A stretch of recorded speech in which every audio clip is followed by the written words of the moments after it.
잠시 기도하겠습니다. 하나님 감사합니다. 예배자로 불러주시고 또 말씀의 교제를 허락하신 것 감사합니다. 시간 주의 보혈과 성령의 권능을 힘입습니다. 주님, 이미 다 아는 말씀이지만 새롭게 들려지게 하셔서 우리 가정들, 교회들이 회복되게 하여 주시옵소서. 예수님의 이름으로 기도합니다. 아멘. 사랑하는 성도 여러분, 서로 인사하실 텐데요.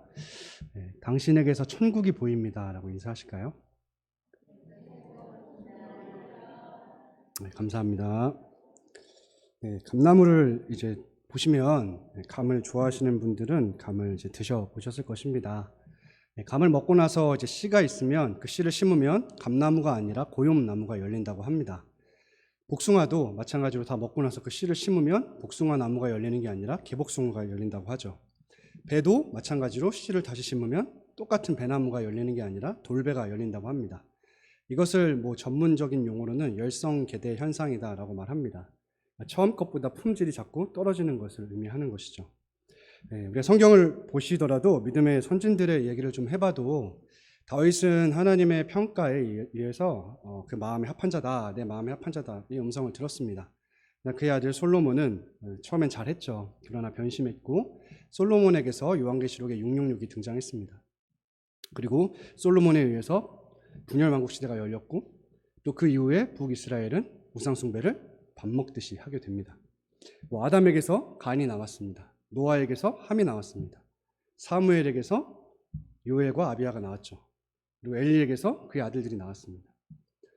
또한 이 영국교회, 사실 유럽에서 특별히 영국교회는 찬란한 신앙의 유산들을 가지고 있는데요. 이 영국교회 얘기를 좀 해봐도 존 웨슬리 감리교회 창시자이지 않겠습니까? 존 웨슬리가 심무하던 예배당은 지금 카페가 되었습니다. 또 우리 장로교도 마찬가지인데요. 존 낙스라고 하는 그분이 심무하던 예배당도 상가가 되었습니다. 지금의 영국에서는 이제 우리가 유아 세례에 우리 아이를 이제 하나님의 언약 백성으로 키우겠다라고 부모가 신앙으로 이제 하나님 앞에 서약한 것이 있지 않겠습니까? 그런데 그 자녀들이 다 커서 세속주의 협회를 찾아갑니다. 그리고 나 이 유아 세례 무효로 하고 싶다. 나는 억울하다. 부모나 신앙 잘 믿지. 나는 예수와 아무 상관이 없다. 라는 이유로 탈세례식을 거행합니다. 대형 헤어드라이어기로 말려주죠. 그냥 상징적인 행동이겠죠. 그러면 세속주의 협회에서 증서, 세례 무효 증서를 내줍니다. 그리고 기독교라고 하는 것이 완전히 그 삶에서 삭제되어 버립니다. 여전히 우리는 영국교회에 빚지고 있고요. 지금도 빚지고 있는데 그 영국교회가 이렇게 무너졌다는 것이죠. 미국도 마찬가지겠죠. 또 한국교회도 마찬가지입니다. 한국교회도 물론 그 환경적인 외부적인 요소로 인해서 저출산이라든지 이런 요소에 의해서 다음 세대의 수가 줄어들고 있는 것도 맞고, 그러나 영적으로도 이미 우리 다음 세대들은 교회를 떠나고 있습니다. 그래서 지금 우리 한국교회 안에 교육부서가 없는 교회들이 진짜 많아지고 있습니다. 불과 한 10년 전만 해도 45%였는데 지금 훨씬 더 많아졌겠죠. 그리고 두 번째로는 이 신앙적으로도 영적으로도 단순히 수만 줄어든 게 아니고 영적으로도 우리의 신앙이 약화되고 있습니다. 개인화되고 있다는 것이 증거가 될 수 있겠고, 세속화되고 있다는 것도 증거가 될 수 있겠고, 또 우리가 스스로 자문해보고 스스로 하나님 앞에서 이렇게 점검해봐도 우리의 신앙이 참 약화되고 있다는 것은 부정할 수 없는 사실이죠. 제가 이런 얘기들을 왜 하냐면 오늘 본문이 신앙의 유산을 물려주는 것을 실패한 얘기가 나오기 때문에 그렇습니다.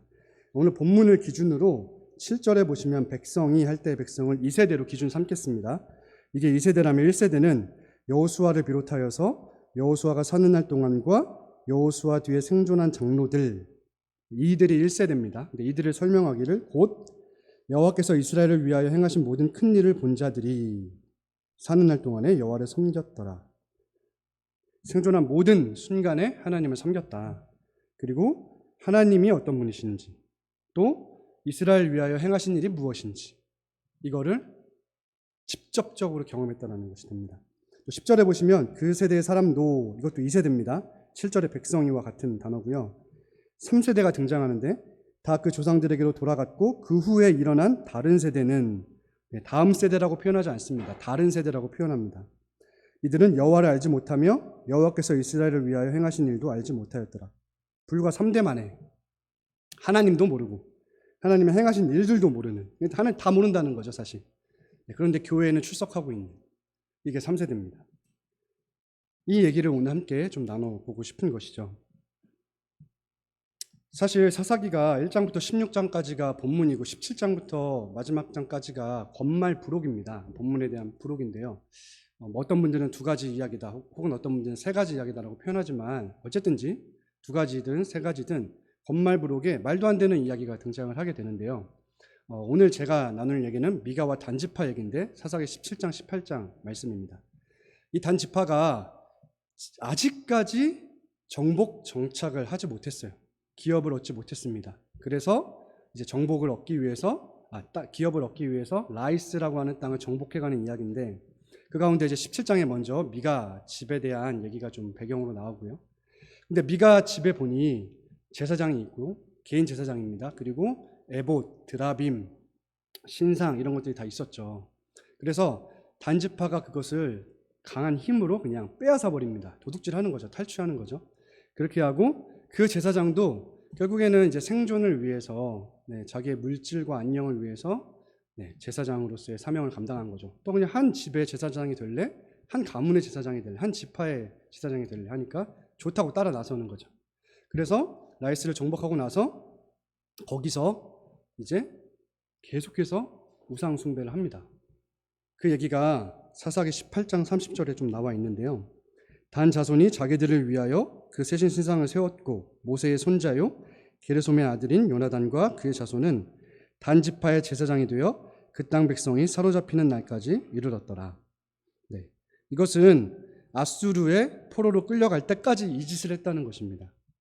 여기서 보시면 3세대가 요나단과 그의 자손인데요. 그냥 합쳐서 보겠습니다. 3세대라고 기준 삼아 보면 2세대가 게르솜이죠. 1세대가 모세입니다. 사사기는 이스라엘에 왕이 없어서 사람이 각기 자기 소견에 옳은 대로 행했다라고 하잖아요. 사실 하나님이 왕이심에도 불구하고 그게 거부했다는 것이 되겠죠. 이 모세의 가문에서, 민족의 구원자의 가문에서 민족을 파탄난 가문이 나온 거예요. 이게 현실이라는 것입니다. 어쨌든 그 이후에 또 계속 연결돼가지고 이제 나머지 10지파가 2지파, 남유다 쪽이죠. 유다와 베냐민 지파를 배반하고, 이제 남유다를 배반하고 북이스라엘이 또 단과 베델에서 우상 숭배를 하지 않습니까?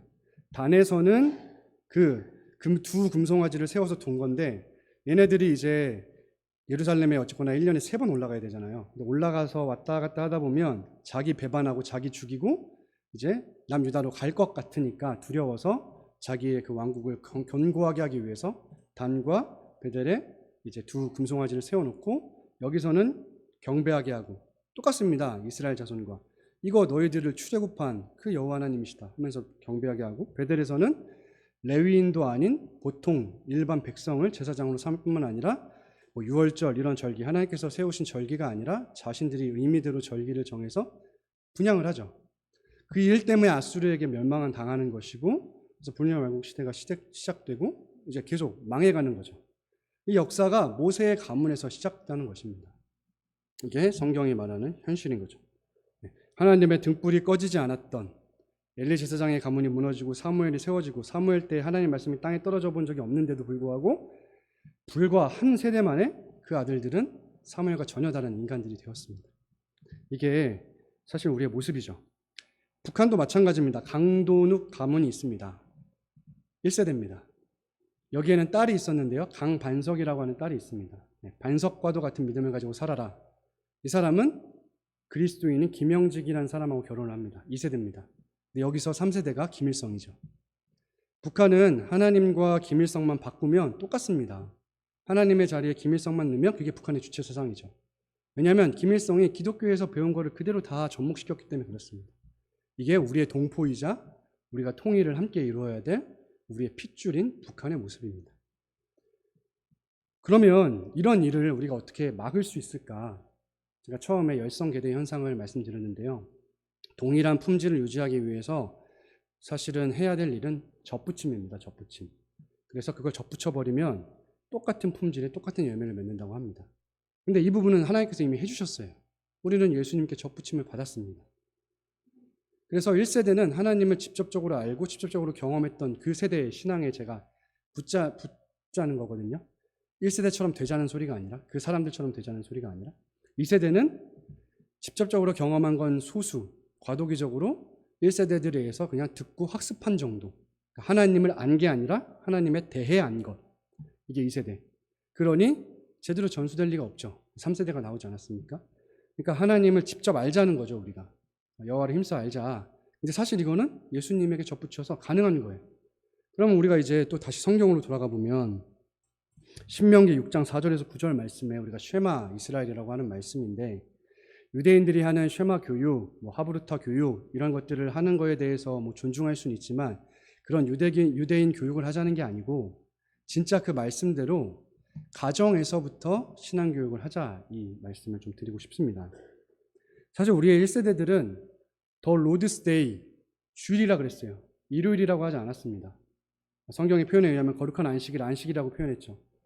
그리고 우리 세대에 와서 일요일, 썬데이가 등장했습니다. 지금 이 시대들은 뭐라 그러죠? 위켄드, 주말. 금요일 밤부터 주일 밤까지는 위켄드, 주말.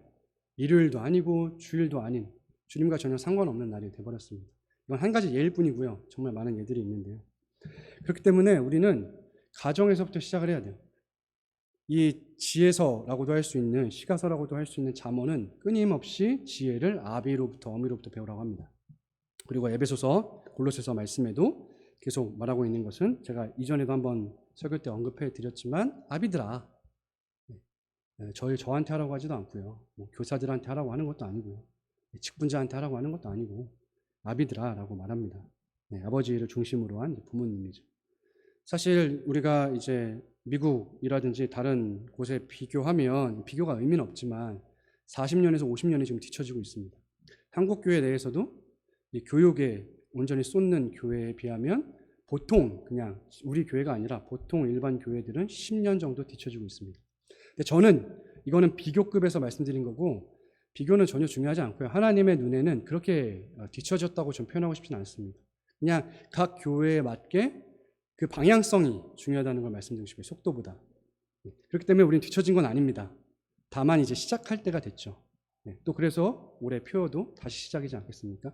이제는 우리도 더 늦출 수는 없어요. 이제는 시작해야 될 때인 것 같습니다. 그래서 어떻게 시작을 하냐? 교육부서에 맡기지 마시고 가정에서 신앙교육을 시작해 주십시오. 이것이 우리가 가야 될 첫 번째 걸음입니다.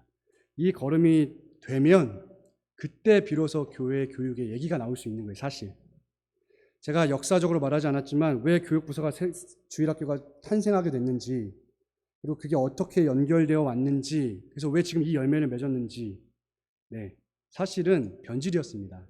물론 하나님의 합력해서 선을 이루시고 하나님의 역사도 맞았지만 원래 초대교회는 가정에서부터 다 했습니다. 가정과 교회가 함께 했던 거죠. 근데 그게 여러 가지 이유에 의해서 사실 잠깐 주어졌어야 되는 건데 지금까지 끌어온 거예요, 우리가. 그래서 주도권이 교육부서가 가지는 게 아니고 가정, 부모님이 가지셔야 합니다. 그래서 부모와 함께 교회가 협력하는 거죠. 주도적 기관은, 1번지 기관은 가정이라는 거예요. 이걸 하고 나면 그 다음 스텝이 이제 나오는데, 그게 궁극적인 교회 스텝인데, 그거는 이게 되면 자연스럽게 맺는 열매입니다. 이거는 물론 성경을 가지고 또 설명을 해드릴 수 있지만 이미 여러분 다 알고 계시는 거고, 가정에서 이게 회복되면 자연스럽게 맺어지는 열매예요, 열매. 이건 순리예요, 순리. 그래서 우리는 가정의 회복을 위해서 교회가 전심전력해야 됩니다. 우리 부모님들, 남편분들, 아내분들, 우리 자녀들을 위해서. 우리 아무리 여기서 탁월한 사역자가 제 주변에 동역자들도 있는데 그들도 동일하게 하는 얘기예요. 내가 해봤자 뭘 하겠냐. 그리고 진짜 탁월한 시대적 하나님께서 세운 한 명의 목회자가 있다고 한들 40년이면 끝납니다. 그 인생은. 목회 인생은. 40년이 지나면 어떻게 될지 모릅니다. 지금 엄청난 교회라고 해도, 우리가 이름 대면 다 알만한 교회라고 해도 40년 후에 아예 교회에 교육부서가 없을 수도 있습니다. 가정이 하지 않으면. 그렇기 때문에 우리는 부모님들, 교회에서 고작 2-3시간? 우리가 뭐 아무리 막 발버둥 쳐봐도 두세 시간인데요. 부모님과 함께 보내는 시간이 얼마나 많습니까? 거기에 나누어지는 대화, 식탁 교제, 그리고 모든 어떤 삶의 모습들, 언어, 뭐 예를 들면 양치하는 것 하나까지도 부모님의 모습을 보고 우리 아이들은 따라합니다. 좋든 싫든 따라할 수밖에 없습니다. 그게 본보기든 반면교사든 우리 아이들은 부모님을 따라할 수밖에 없습니다. 그거는 그냥 결정되어 있는 거예요. 그렇기 때문에 다시 한번 아비들아, 우리가 잠언서를 읽을 때마다, 지혜서를 읽을 때마다, 구약을 읽을 때마다, 신약을 읽을 때마다 쉐마 이스라엘 들으라. 귀 있는 자는 성령의 교회들에게 하시는 말씀을 들을지어다. 하나님의 말씀을 청종하는 복된 여러분, 사랑하는 성도 여러분, 가정에서 하셔야 됩니다. 저는 지금 책임을 넘겨드리겠다는 말이 아닙니다. 주도권을 넘겨드리겠다는 거죠. 교회에 책임을 맡기셔도 괜찮습니다. 그러나 주도권은 절대로 교회에게 주지 마십시오. 죽이 되든 밥이 되든 가정에서 하십시오. 그리고 교회는 전적으로 지지하고 응원하고 모든 것을 쏟아서 도와드리겠습니다. 자, 함께 가는 것 했으면 좋겠습니다. 결론입니다. 목화씨 이야기인데요. 문익점이라고 하는 인물이 한 시를 본 거예요. 목화씨 하나를. 그런데 그 한 시지만 문익점이라고 하는 사람은 그 시에서 자기의 조국, 민족의 사람들을 봤습니다. 야, 이 시를 내가 가서 심어야겠다. 물론 한국 토양에서 처음에는 어려웠죠. 당시가 고려였잖아요. 고려의 토양에서는 쉽지 않았죠. 처음에는. 그래서 문익점의 시는 열매를 맺지 못했어요. 결국. 그러나 그 처남의 시가 열매를 맺기 시작했어요. 그 목화씨 하나 때문에 당시의 고려인들 전체가, 우리로 따지면 조국 전체가 이제 겨울을 따뜻하게 날 수 있었던 것입니다. 이건 뭐 중요하지 않아요. 예수님 얘기가 중요하죠. 한 알의 밀이 땅에 떨어져 썩어짐으로 말미암아 많은 열매를 맺으셨죠. 제가 자꾸 1세대 얘기하지만 예수님 얘기하고 싶은 거예요. 1세대는 그냥 비유일 뿐이고 예수님께 접붙임 받았고 예수님이 하시니까 이제 우리 부모님들께서 예수님께 접붙이신 분들로서 하나님을 직접 알고 직접 교제하는 가운데에서 그거를 학습도 하셔야 되지만 너가 직접 하나님을 경험해라 라고 가르치시면서 함께 만들어 가시기를 주님의 이름으로 축원드립니다. 마지막으로 시편 78편 4절에서 7절 말씀으로 제가 권면을 마치겠습니다. 함께 읽도록 하겠습니다. 시편 78편 4절에서 7절 말씀입니다. 우리가 이를 그들의 자손에게 숨기지 아니하고 여호와의 영예와 그의 능력과 그가 행하신 기이한 사적을 후대에 전하리로다. 여호와께서 증거를 야곱에게 세우시며 법도를 이스라엘에게 정하시고 우리 조상들에게 명령하사 그들의 자손에게 알리라 하셨으니 이는 그들로 후대 곧 태어날 자손에게 이를 알게 하고 그들은 일어나 그들의 자손에게 일러서 그들로 그들의 소망을 하나님께 두며 하나님께서 행하신 일을 잊지 아니하고 오직 그의 계명을 지켜서. 아멘. 기도하시겠습니다. 하나님 아버지, 시편 기자의 고백이 우리의 고백입니다. 우리가 이 일을 감당하길 원합니다. 잘 모릅니다. 그러나 주님, 위로부터 난 지혜를 꾸짖지 않냐고 후히 주시고 우리가 하나님의 말씀의 씨를, 썩어지지 않는 이 씨를 마음에 새겼사오니 성령께서 이 말씀이 열매 맺을 수 있도록 역사하여 주시고 이제 정말 우리 교회도 온 가정이 회복되고 온 가정이 그 구원과 복음화를 누리며 또 더 나아가 다른 깨어진 가정들을 살릴 수 있고 그래서 이 독산종교회가 살아나며 그래서 또 지역사회뿐만 아니라 열방을 품고 나아갈 수 있는 그 첫걸음 가정의 회복을 허락하여 주시옵소서. 신앙교육이 끊어진 다음 세대를 살리고 있는 이 일이 교회에서뿐만 아니라 가정에서 잘 이루어질 수 있도록 모든 가장들을 깨워주시고 어미들을 깨워주시며 지금 이 시간 찾아가 주셔서 품어주시고 위로하여 주시옵소서. 감사하며 예수님의 이름으로 기도합니다. 아멘.